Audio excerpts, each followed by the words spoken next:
Hey Wolfpack, and welcome back. Tonight, we're back with more spooky stories.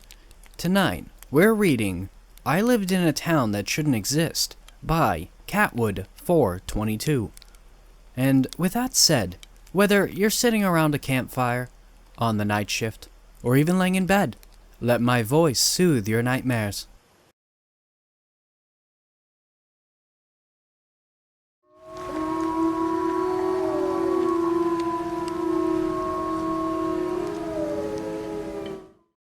My name is Maya Stort, and my entire existence is a fluke. Let me start from the beginning. I live in a small town called Pine Haven. It's the platonic ideal of the small American town. The kind of town that you drive through and miss completely. The kind of town that seems to be stuck in the past with its pleasant main street, filled with mom and pop shops and evergreen trees that make it smell like Christmas every day of the year. The kind of town that's made up of hundreds of the same house built on either end of endless suburban streets. I walk those same dull streets every day to work and back, and I'd never felt unsafe on them until recently. That leads me to my job. I work 9 to 5 each day, making sure our local public access station, PHTV, stays on the air. Most of my time is spent writing up programming schedules, making sure that AV equipment is in working order, and making sure that the commercials are run on time. The rest of it was handled by Paul Davis, the station owner, and Tara Palmer, a friend of mine since high school. She was the first one that made me notice something was wrong. Tara worked in the archival department. That's where it all started. A few weeks ago, she came to me, overjoyed about the city council installing an intranet system. The first clue was that I never actually saw any workers installing this, though. I wasn't even aware that computers could be used for much more than spreadsheets until Tara told me.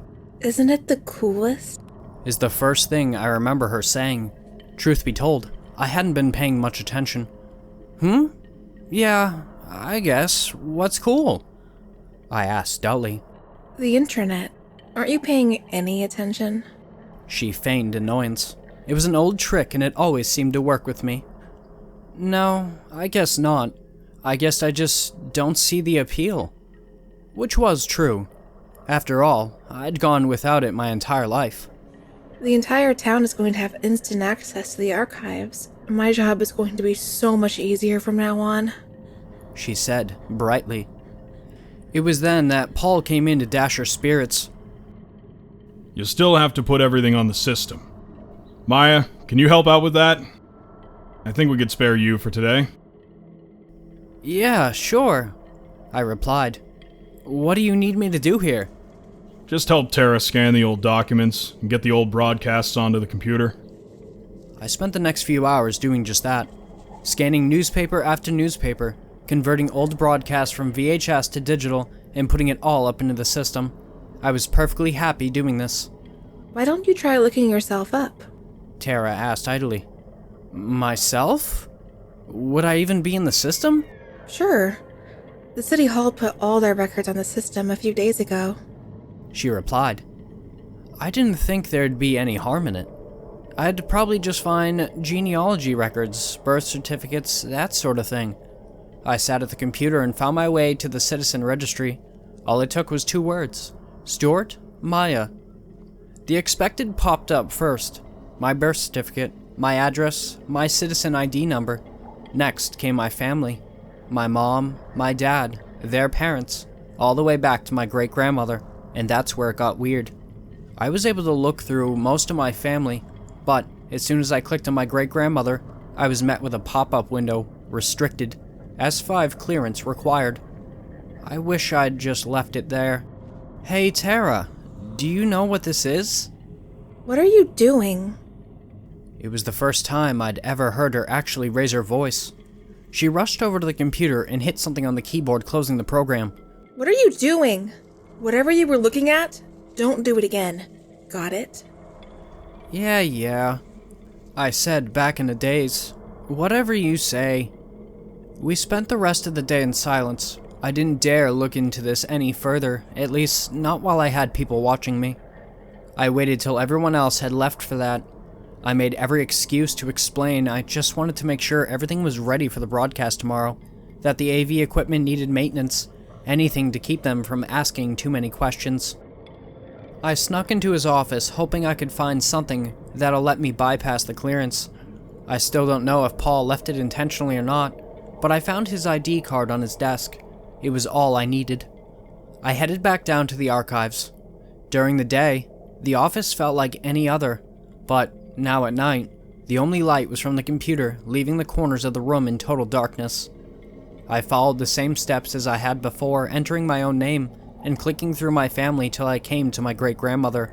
Only this time, when I was asked to enter S5 clearance, I was able to respond.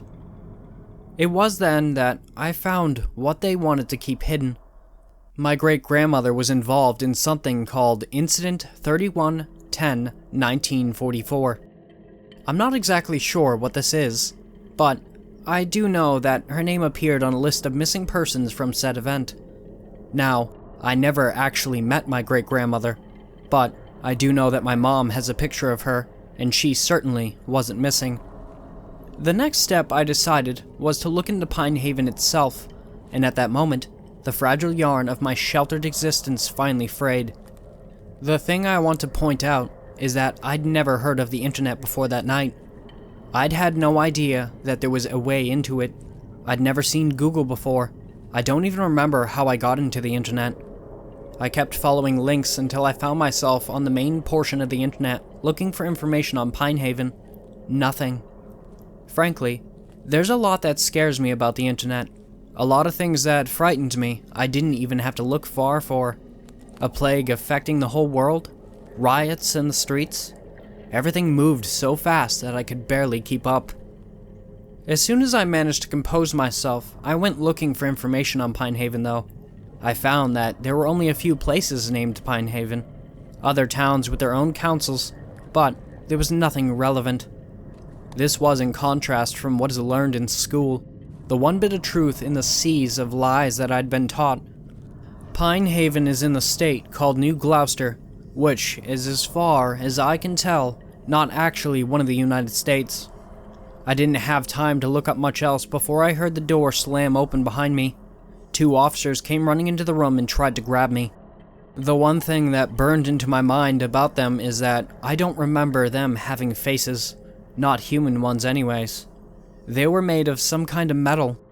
I dodged out of their way. The things masquerading as officers were heavy and slow.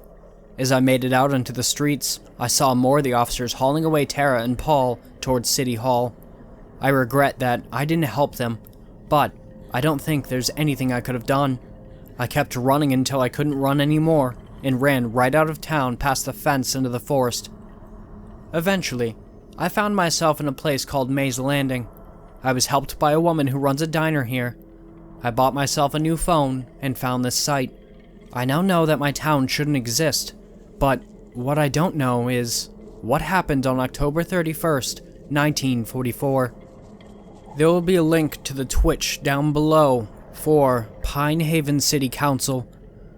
I haven't decoded the numbers yet, but the comments on the original story were very fascinating to me, and kinda led me down a bit of a rabbit hole, but unfortunately their Twitter was deleted, so I'm not really sure as to where it leads. Thanks for listening, Wolfpack. If you want to submit your own story, the links for my email and subreddit will be down below. I've also created a Discord, so if you want to join that, the link will be in the description down below as well. Don't forget to like, share, and subscribe. And with that said, have beautiful nightmares, and I will see you next time.